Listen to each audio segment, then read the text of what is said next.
नमस्कार दोस्तों, आपका चैनल ऋतु मुकेश शर्मा सेवन पर स्वागत है। आज की मार्मिक कहानी का शीर्षक है पहला झूठ। दोस्तों, इस कहानी को कहानीकार राजेंद्र यादव ने लिखा है। तो चलो दोस्तों, ये कहानी शुरू करते हैं। समाज के साथ बच्चे का पहला परिचय माँ बाप के रूप में होता है। मुझे नहीं मालूम मैंने पहला झूठ कब बोला था और मेरा आखिरी झूठ क्या था, परंतु मेरे एक झूठ की पीड़ा मुझे आज भी अनुभव होती है कि वो कितनी कष्टदायक थी। आगरा में हमारे मकान के नीचे बाजार में कुछ दुकानें थीं। उन्हीं में महाराज नाम के एक बूढ़े से सज्जन तंबाकू बेचा करते थे। उनकी आधी दुकान बेदक की थी तो आधी तंबाकू की। वे कभी खरल में कुछ जड़ी बूटी कूटते पीसते तो कभी हवा में घास फैलाते हुए तंबाकू में शीरा और ना जाने क्या क्या मिलाया करते थे और तंबाकू की गोल गोल पिरामिड की तरह छोटी बड़ी पिंडी बनाकर बेचते थे। छोटी पिंडी 1 आने की, बड़ी पिंडी 8 आने की। महाराज की एक लड़की थी जिसका गेहुआ रंग था और मुख पर चेचक के दाग। वो मेरी हम उम्र थी। सब लोग उसे महाराज की शांति कहकर पुकारते थे। महाराज जब बेदगिरी करते थे तब वह तंबाकू संभाला करती थी। उनके परिवार में सिर्फ 2 ही सदस्य थे, पिता और पुत्री। शांति कभी कभी दुकान छोड़ हमारे संग खेलती और कभी हुड़दंग करती। महाराज बीच बीच में आकर उसे 2-4 थप्पड़ लगाते और कभी घसीटकर दुकान पर ले जाकर बैठा देते। मुझे बचपन में 1 आना मिलता था और शांति को 1 अन्नी मिलती थी। महाराज की आर्थिक हालत कुछ ठीक न थी। एक दिन महाराज मुझे और शांति को दुकान संभलाकर किसी काम से कहीं चले जाते हैं। मैंने देखा कि महाराज जिस तख्त पर बैठते हैं उसके नीचे 1 अन्नी का आधा हिस्सा झांक रहा है। शांति तंबाकू की पिंडियां गिन रही थी और वह इस बात से पूरी तरह अनभिज्ञ थी।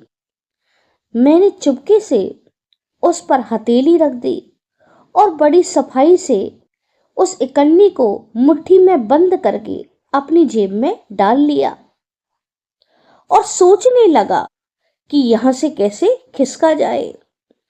ये मेरी पहली चोरी थी, इसलिए हृदय बहुत घबरा रहा था, पर मुझे विश्वास था कि महाराज के आने से पहले 2-4 पिंडियां बिक जाएंगी और महाराज को पता भी न चलेगा। मैं चुपके से दोपहर होने से पहले बाजार घूमने चला गया। कुछ समय बाद जब मैं लौटकर आया तो मैंने बड़ी चालाकी से भूमिका बनाते हुए कहा, शांति कलाकंद खाएगी? उसने कहा, पैसे कहाँ हैं? मैंने कहा, दोपहर में हम जब घर आ रहे थे तो रास्ते में एक 1 अन्नी मिली। उसने कहा, चल दिखा। मैंने उसे 1 अन्नी दिखाई और 1 अन्नी देखते ही वह प्रसन्न हो गई और बोली, तू जाकर कलाकंद ले आ। बाबा आएंगे तो मुझे मारेंगे।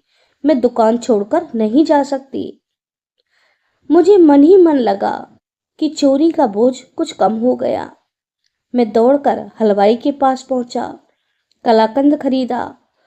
मेरे मन में लालच आ गया और मैंने सारा कलाकंद चट कर लिया। थोड़ा सा कलाकंद शांति के लिए बचा रखा था। मैं जब लौटा तो वहां का दृश्य बदल चुका था। महाराज ने एक हाथ से शांति के बालों का झोटा कसकर पकड़ रखा था और संटी से उसकी धुलाई करते हुए कह रहे थे, बता 1 अन्नी कहाँ गई? शांति बिलक बिलक कर रोने लगी और कह रही थी, बाबा मुझे नहीं मालूम, बाबा मुझे नहीं मालूम, विद्या की कसम मुझे नहीं मालूम कि इकन्नी कहाँ है। मैं डर गया और मुझे लगा कि मुझे यहाँ से जल्दी खिसक जाना चाहिए। मैं जैसे ही सीढ़ी चढ़ने लगा, महाराज ने कहा, भैया तुम सच बताओ, तुमने तो नहीं ली कन्नी? मैंने अपना डर दबाते हुए और साहसपूर्वक कहा, मैं तो दोपहर होने से पहले चला गया। मुझे मन ही मन ये डर लग रहा था कि शांति कहीं इकन्नी मिलने वाली बात महाराज से न कह दे। मैंने चुपके से मुट्ठी में दबा कलाकंद का दोना नीचे सरका दिया और झूठ मूठ रोता हुआ सीढ़ी चढ़कर ऊपर भागा और घर वालों से पुकार पुकार कर कहने लगा, महाराज हमारे ऊपर झूठा इल्जाम लगाते हैं, हमने तो इकन्नी देखी तक नहीं। ये सुनकर महाराज खिसियाने लगे और पलटकर दुकान पर चढ़े। संटियों से शांति को मारने लगे। शांति रोती रही, गिड़गिड़ाती रही और कहती रही, बाबा मुझे नहीं मालूम। महाराज ने उस बिन मां की इकलौती पुत्री को इतना मारा कि 2 दिन तक महाराज रोते हुए उसकी चोटों की सिकाई करती रहे। मैं सचमुच उस दिन अपने झूठ पर इतना रोया। शांति को मार खाते देख मेरा हृदय कांप रहा था और मेरा मन बार बार कहता कि मैं अपना झूठ स्वीकार कर लूं और शांति को मार से बचा लूं, कि मैंने चोरी की है, शांति ने नहीं। शांति पिटती रही पर उसने मेरा नाम तक न लिया। उसकी पीठ पर पड़ने वाली हर संटी को मैं आज भी अपने शरीर पर महसूस करता हूँ। थैंक यू दोस्तों। अगर आपको मेरी कहानी पसंद आती है तो प्लीज़ मेरे चैनल को लाइक करें और सब्सक्राइब करें।